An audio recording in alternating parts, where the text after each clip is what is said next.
नमस्कार, दिन भर की टॉप इंपॉर्टेंट डिफेंस अपडेट पर आपका स्वागत है। आज की टॉप हेडलाइंस। भारत ने F-35 फाइटर जेट के लिए अमेरिका के साथ हार्ड नेगोशिएशन किए और कहा कि ये सिर्फ जरूरत के हिसाब से खरीदे जा रहे हैं। F-35 कभी भी भारत के MCA प्रोग्राम को रिप्लेस नहीं कर सकता। रूस ने भारत को एक और स्टेल्थ मिसाइल का ऑफर दिया है जिसे हम सुखोई 30 के अंदर इंटीग्रेट कर पाएंगे। रूस की तरफ से VK650V इंजन की पेशकश की गई है आने वाले नए हेलीकॉप्टर्स में लगाने के लिए। भारत की तरफ से एक ऐसे रडार को बना करके तैयार किया गया है जो कि स्टेल्थ लड़ाकू विमानों को आसानी से पता लगा सकता है और इसकी रेंज करीब 400 किलोमीटर के आसपास है। DRDO के अध्यक्ष की तरफ से एक बड़ी पुष्टि की गई है जिसमें कहा गया है कि आने वाले समय में भारत दुनिया भर को मिसाइल बेचेगा और स्पेशली ब्रह्मोस मिसाइल में दुनिया के कई देशों ने इंटरेस्ट दिखाना शुरू कर दिया है। तो आज के इस वीडियो में सारी इंपॉर्टेंट अपडेट डिटेल्स में आपको बताते हैं। यदि आपको हमारी ये न्यूज सीरीज पसंद आए तो आज के इस वीडियो को लाइक और चैनल को सब्सक्राइब जरूर कीजिएगा। तो सबसे पहले F-35 से आ रही अपडेट की बात की जाए तो आप जानते होंगे कि ये बात लगभग कंफर्म हो चुकी है कि भारत अमेरिका से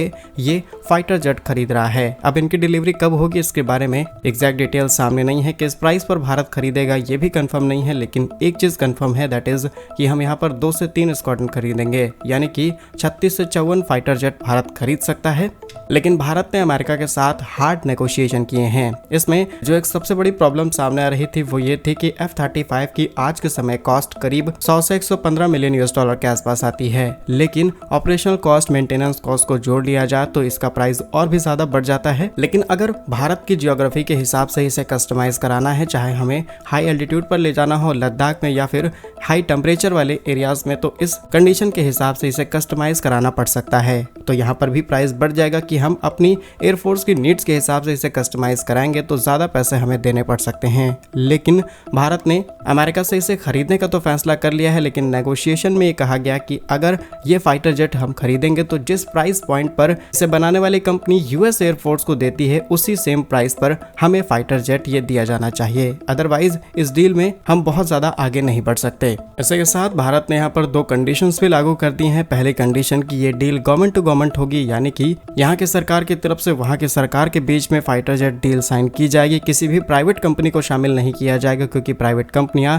बाद में प्राइस बढ़ा देती हैं या फिर इस डील से पीछे हटना शुरू कर देती हैं। लेकिन जब भी government to government deal sign की जाती है तो इसमें गवर्नमेंट चेंज होने के बावजूद भी ये डील आपकी चलती रहती है और आपको फाइटर जेट की सप्लाई होती रहेगी। अब मान लीजिए आने वाले समय में ट्रंप पावर से हट जाए या फिर भारत के अंदर पॉलिटिक्स में बदलाव देखने को मिले, उसके बावजूद भी ये डील नहीं रुकने वाली। लेकिन जहां भारत एक तरफ इतनी सारी कंडीशंस लगा रहा है, डेफिनेटली अमेरिका भी कंडीशन लगाएगा। और अमेरिका ने कहा कि ये पहली चीज कि हमारा F-35 fighter jet S-400 air defence system, जो कि रशियन एयर डिफेंस सिस्टम है, इसके साथ नहीं दिखना चाहिए। इसके अलावा इसे ऑपरेट करने के लिए किसी भी रशियन साइंटिस्ट या फिर किसी भी रशियन पायलट का इस्तेमाल नहीं किया जाना चाहिए, क्योंकि F-35 की डिटेल्स उनके हाथ लग सकती हैं। और आज के समय रशिया अमेरिका दोनों एक दूसरे के कट्टर दुश्मन हैं। लेकिन इंटरेस्टिंग चीज देखिए कि भारत की जियोपॉलिटिकल कंडीशन आज कुछ इस तरीके से है कि दोनों ही देश अपने हथियार बेचना चाहते हैं। लेकिन कुछ समय पहले जब टर्की जैसे देश ने S-400 एयर डिफेंस सिस्टम रूस से खरीदा तो अमेरिका ने उसे F-35 देने से मना कर दिया। लेकिन भारत के पास एक नहीं बल्कि कई S-400 एयर डिफेंस सिस्टम है, इसके बावजूद भी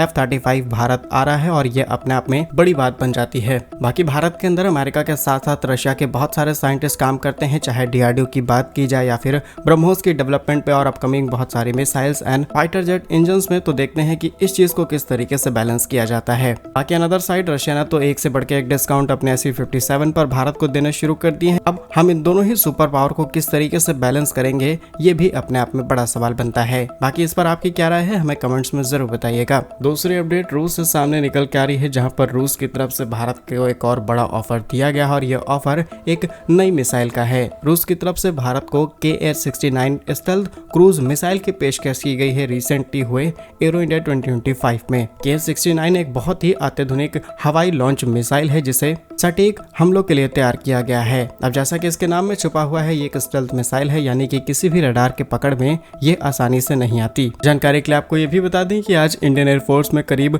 260 सुखोई 30 MKI फाइटर जेट्स का इस्तेमाल किया जाता है। तो ये मिसाइल इन फाइटर जेट्स के लिए बहुत ही ज्यादा इंपॉर्टेंट बन जाती है। फिलहाल इस मिसाइल की डिटेल्स आपको बताएं तो ये एक सबसोनिक क्रूज मिसाइल है और इसे स्टेल्थ टेक्नोलॉजी के साथ डिजाइन किया गया है, जो कि KH-59 का ही अपग्रेडेड वर्जन है। इस मिसाइल की सबसे बड़ी खासियत ये है कि इसकी रेंज रेंज करीब 400 किलोमीटर के आसपास है। वेट करीब 800 किलोग्राम और इसमें 310 किलोग्राम के वॉरहेड को इंक्लूड किया गया है। 6 मीटर लंबी ये मिसाइल 400 किलोमीटर की दूरी पर फाइटर जेट से निकलते हुए किसी भी निशाने पर सटीक हमले कर सकती है और उसको पूरी तरीके से बर्बाद किया जा सकता है। नेक्स्ट इंपॉर्टेंट अपडेट भी रूस से सामने निकल के आ रही है, जहां पर रूस की तरफ से भारत के सामने एक और पेशकश की गई है, वो भी VK-650V इंजन को लेकर के। अब ये एक ऐसा इंजन है जिसे लाइट वेट मल्टीपर्पज हेलीकॉप्टर्स में इस्तेमाल किया जाता है और स्पेशली रशियन कंपनी रोस्टिक की तरफ से तैयार किए गए कुमोक KA-226 हेलीकॉप्टर में इस्तेमाल किया जाता है। लेकिन प्रॉब्लम ये थी कि KA-2260 हेलीकॉप्टर्स के अंदर अभी तक फ्रांस की साफरान की तरफ से तैयार किए गए 2G1 इंजन का इस्तेमाल किया जा रहा था और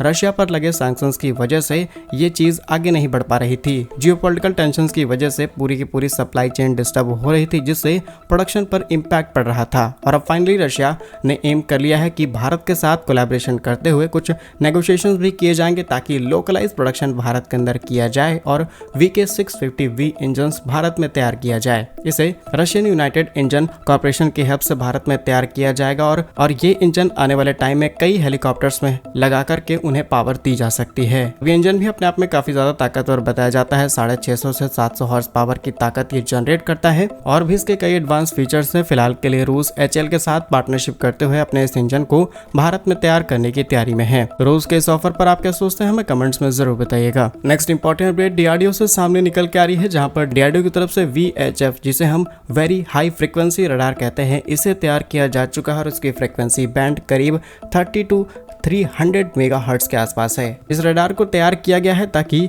लो एल्टीट्यूड पर उड़ रहे किसी भी चीज को आसानी से डिटेक्ट किया जा सके और इस रडार की सबसे बड़ी खासियत यह है कि इससे किसी भी स्टेल्थ फाइटर जेट को स्कैन किया जा सकता है और स्पेशली हमने इसे उस हिसाब से डिजाइन किया है कि चाइनीज फाइटर जेट्स को स्कैन किया जा सके। सबसे बड़ी बात कि इस रडार सिस्टम की रेंज करीब 400 किलोमीटर की है और इसे ट्रक पर माउंट किया गया है, जो कि टाटा के ट्रक है, यानी कि पूरी स्वदेशी टेक्नोलॉजी हमने इसमें लगा दी और फाइनली भारत का VHF रडार बनकर के तैयार हो चुका है। सबसे बड़ी बात कि व्हीकल्स पर लगे होने की वजह से इनकी मोबिलिटी में कोई दिक्कत नहीं आएगी। हम एक जगह से दूसरी जगह पर आसानी से इन्हें ले जा सकते हैं और हमने जिस पर्पस से इसे डिजाइन किया है वो है Chinese made J-35A fighter jet को स्कैन करना। और जैसा कि आप जानते होंगे कि चाइना से पाकिस्तान J-35A फाइटर जेट्स खरीद रहा है, इसलिए दोनों ही बॉर्डर्स पर हम इस 5th जनरेशन को आसानी से डिटेक्ट कर पाए, इसलिए इस रडार को न सिर्फ बना करके तैयार किया गया है बल्कि जल्द ही बॉर्डर पर डिप्लॉय किया जाएगा। बाकी क्या कुछ सोचना है आपका इन सभी खबरों पर कमेंट्स में जरूर बताइए। भारत कैसे ही वीडियोस पाने के लिए वीडियो को लाइक, चैनल को सब्सक्राइब जरूर कीजिए। वंदे मातरम, भारत माता की जय।